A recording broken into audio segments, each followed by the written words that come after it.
Bloomberg Audio Studios. Podcasts, radio, news. After 2 days of deliberations, the jury in Donald Trump's hush money trial has reached a verdict. It is a history-making moment. Former President Donald Trump has been found guilty on all 34 felony counts of falsifying business records. The ruling makes Trump the first former or sitting U.S. president to be convicted of a felony. I'm David Gura, joining you from outside the courthouse in Manhattan, where the verdict has just come in. And as that verdict was being announced, as it trickled from the courthouse, the president sat silently as that verdict was announced, rather motionlessly, according to our reporters who were in the courtroom. After the verdict was announced, he left the courtroom and walked to the lobby of the courthouse here in Lower Manhattan and delivered a statement decrying the proceedings that had taken place, vowing to fight them, and looking ahead to the election on November the 5th.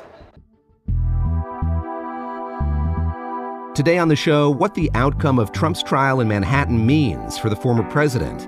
We go inside the courthouse with Bloomberg legal reporter David Voreacos. There was a bit of an air of unreality that all of this was actually happening. And we break down how this could shape the rest of Trump's campaign with Wendy Benjaminson. She's a senior editor in Bloomberg's Washington bureau, overseeing our polling coverage. I'm speechless. It's unprecedented in American history. This is The Big Take from Bloomberg News. I'm David Gura. I think everyone in the courtroom is aware of the historical significance of this. There's never been a current or former president charged with a crime in U.S. history. David Voreacos was in the Manhattan court where Trump's trial unfolded, and he followed every beat of the proceedings for Bloomberg. I checked in with David in the lead up to the verdict. Remind us, if you would, what the charges were that Donald Trump faced in this trial. 34 counts of falsifying business records. They have to do with a very elaborate payment and cover-up scheme that's been alleged by the government. Manhattan District Attorney Alvin Bragg brought charges against Trump in March of 2023, accusing him of falsifying records to cover up alleged hush money payments to adult film star Stormy Daniels. That is normally a misdemeanor, falsifying business records, but Alvin Bragg, the district attorney, elevated it to a felony case because he said the payments were done with the intent to commit other crimes, and those other crimes are state and federal election law violations or state tax violations. And this part is critical. Prosecutors did not have to prove that Trump or his company actually committed tax fraud or election crimes. Only that Trump intended to commit them. And now this is a very difficult and sort of squishy part of the case because it goes directly to Trump's intent. Did he intend to commit election crimes in 2016 and 2017? Now, after more than 4 weeks in court, the jury has come to a momentous decision. All 12 of them have agreed that beyond a reasonable doubt, former President Donald Trump did at least intend to commit election crimes. I asked senior editor Wendy Benjaminson about this. Wendy, we had this unprecedented trial. Now we have an unprecedented verdict, a former U.S. president convicted on criminal charges. How do you think about the importance of this moment in the sweep of history? It's astounding. Not only do we have the first former president of the United States who is a convicted felon, if he is elected, it will be the first time in American history that a convicted felon sits in the Oval Office. You just can't overstate the shock I feel when I say this. Wendy, I got to imagine that you've had conversations among fellow editors and reporters about this coming to pass and what it might mean. What's your thinking or what's your sense of what will happen next? I have no doubt in my mind that Donald Trump will appeal and will drag out the resolution of this case as long as legally possible. This has been his pattern since he was sued as a young businessman way back in the 70s. He's had hundreds of lawsuits since then. Now we've seen criminal trials and civil lawsuits for attacking E. Jean Carroll. He managed, in fact, to drag out the other 3 trials that he was supposed to face before the election. All of those have been pushed back now till probably after the election. And he's even managed to get the Supreme Court to weigh whether he is immune, and any president is immune, from prosecution for criminal activity from actions taken in the White House. So he will appeal. It will appeal through the New York State system, but that won't stop the fact that a jury of his peers convicted him of these crimes. The outcome of Trump's trial is history-making. After the break, we zoom in on key moments throughout the trial with Bloomberg's David Voreacos and take you inside the room where it all happened.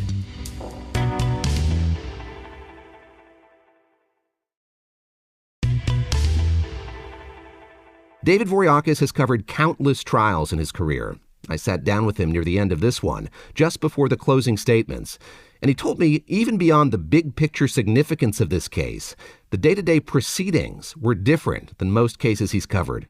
Donald Trump is a nonstop news story. I've never covered a case where the defendant walks out into the hallway and gives a press conference several times a day to a large media crowd. For somebody who hasn't been to this part of Lower Manhattan, hasn't seen this courthouse, what's it like under more normal circumstances, and what's it been like over these last few weeks? It's a somewhat dingy building that's decades old. It sort of feels like time has passed it by. The city can't afford to keep it in tip-top shape. So it's kind of incongruous, this billionaire having to come every day to this courtroom. And the reporters line up starting around 6 in the morning for proceedings that begin at 9:30. It's a long and arduous day for all concerned. And for Trump, he has a lot of security around him. He has Secret Service. So the proceedings have a sort of edgy air about them. Now remember, prosecutors did not have to prove that Trump committed election crimes, just that he intended to commit them. Over the weeks of this trial, how did they try to establish that for the jury, that he was aware of it and a part of this scheme? It was a very comprehensive presentation by the prosecutors. The jurors heard testimony from several witnesses that Trump was a micromanager and kind of fanatically devoted to the details of how his company operated, trying to suggest that it would be improbable at best for Trump to sign a reimbursement for $130,000 hush payment without him knowing what it was really for. There was testimony about the impact of the Access Hollywood tape that came out in early October of 2016. We got testimony about how that was a crisis moment for the campaign because he needed women voters to win the election over Hillary Clinton. And so when Stormy Daniels came forward, the market for her story soared as a result of the Access Hollywood tape. We also got testimony from Hope Hicks, his former press secretary, who said that in early 2018, as details of the Stormy Daniels payment were starting to surface in Wall Street Journal stories, that Donald Trump said to Hope Hicks, he's glad this story didn't come out before the election. The jury also heard from other key witnesses, like Stormy Daniels, the adult film star at the center of the hush money scandal, and Michael Cohen, Trump's former attorney and fixer. He was intensely loyal to Donald Trump for a decade and did his dirty work to clean up his messes, so to speak.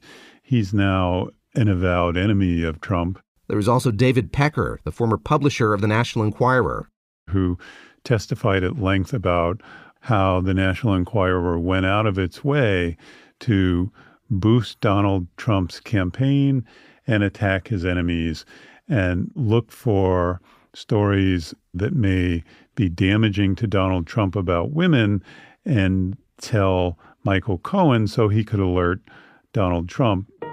Now, Cohen and Pecker have both already acknowledged that they broke election laws while doing this. Cohen pleaded guilty to violating tax and election laws back in 2018. And Pecker's National Enquirer entered into what's called a non-prosecution agreement. But the prosecution in this case couldn't use either man's admission against Trump as evidence. Instead, they tried to use documents. The jurors saw all of the checks and the vouchers and the invoices associated with the 34 counts. Trump directly signed 9 of those checks out of his personal account, and 2 of them came out of the trust account that ultimately he controlled, but that he didn't sign. They saw the ledger of the Trump Organization and how the company treated those expenses in their books and records. We also saw a document that was a bank statement for the shell company that Michael Cohen set up that had handwritten notes on it from Alan Weisselberg, who had been the chief financial officer at the Trump Organization, in which he outlined the terms of the repayment. That's about as close to a smoking gun as the prosecution has. David pointed to a few other notable moments in Cohen's testimony. One involved a secret recording Cohen took of a conversation he had with Trump, allegedly about another hush money agreement with a former Playboy playmate. In another tense moment of cross-examination, one of Trump's lawyers accused Cohen of lying about what he discussed on a particular phone call. On October 24th, 2016 at 8:02 p.m., and they spoke for 96 seconds, the phone records show, but we don't know exactly what they said.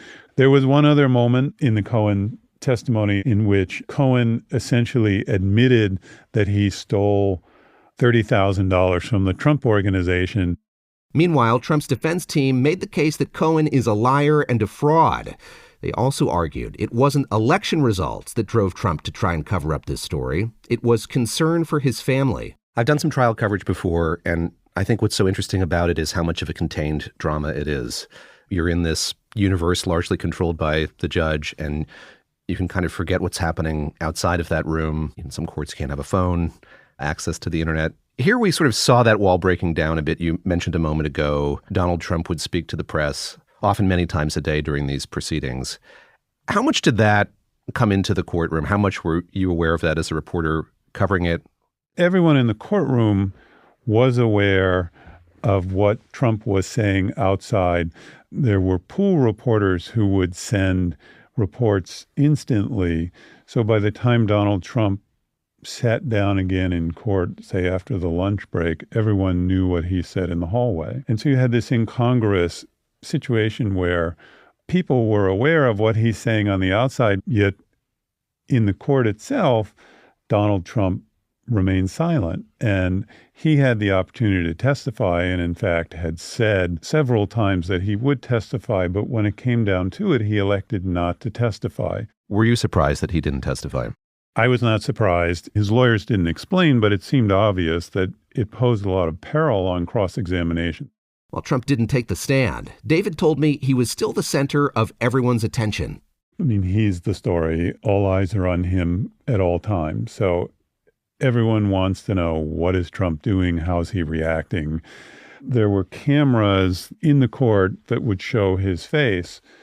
So people in the courtroom and in the overflow courtroom would use binoculars to try to gauge what his facial expressions and body language were saying. And there were a number of days where, for long stretches, Trump would close his eyes during the testimony, particularly during Michael Cohen's testimony. That was quite striking. What was the dynamic like between him and the judge in this case? Judge Mershon has shown considerable restraint in dealing with Donald Trump. There was one moment where he called the lawyers up to the bench to essentially say, I heard your client cursing and I don't want to embarrass him, but I want you to tell him to stop. Trump has not been particularly courteous back to the judge. And in fact, he came out of the courtroom and on the campaign trail sort of lashed out at the proceedings, lashed out at the judge, lashed out at the witnesses, and that led the prosecutors to ask the judge to hold him in contempt of court, which is what happened. Donald Trump is assessed fines for violating that gag order, for being in contempt of court. And then there's this moment where apparently the judge has had enough. And he says, if this isn't an incentive for you to stop doing this, disparaging the jury and the proceedings, I could put you in jail. How big a moment was that? I think everyone in the courtroom was a little taken aback because everyone thought, what would that look like? What would it entail to send Donald Trump to jail in the middle of his trial? And the judge himself, I think, saw that as a sobering and momentous point in the trial. And ultimately, he decided not to do it. Another notable moment when senior members of the GOP arrived in a show of support for the former president. Well, I asked Bloomberg's Wendy Benjaminson about this. What did you make as you saw that entourage start to coalesce around the former president as these lawmakers made their way by train or car, whatever means, to New York to stand outside the courthouse with him, and some of them went inside and sat behind him in the courtroom itself? It was astounding, to be honest, because, first of all, when I say Republican leadership, I mean the Speaker of the House, chairman of large committees. These were senior members of Congress who were going up to defend the former president of the United States, who was standing trial on felony charges. There was no sense of, let's let the court system play out. We'll comment on this once the jury has spoken. There was one moment when Michael Cohen was on the stand and the courtroom doors fling open, and there's the entire Republican leadership of the House. Looking ahead, Trump still has 3 other pending criminal cases against him. One in D.C. for conspiring to overturn the election on January 6th, another in Florida for taking classified documents from the White House, and a third in Georgia for trying to overturn the election results in that state. But Wendy told me it's not clear whether any of this will actually hurt Trump's chances of retaking the White House in November. Wendy, this took place in the crucible of a presidential campaign, and something that we heard from the former president at the beginning of this was it was going to handicap him. He wasn't going to be able to campaign like his rival. He wouldn't be able to go out on the trail and make his case to the American people. Now that the trial is over, how much of that was borne out in fact? How much did this forestall Donald Trump from campaigning? None of it was borne out in fact, and none of it forestalled Donald Trump.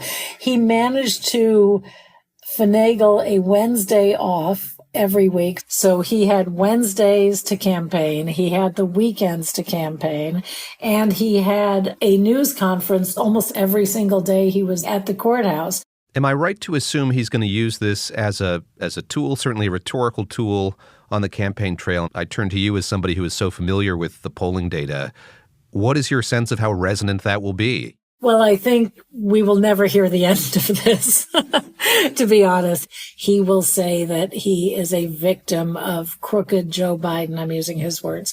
Crooked Joe Biden's political witch hunt to take him down because they're all scared of him and his popularity. So we will hear nothing except this until the election itself.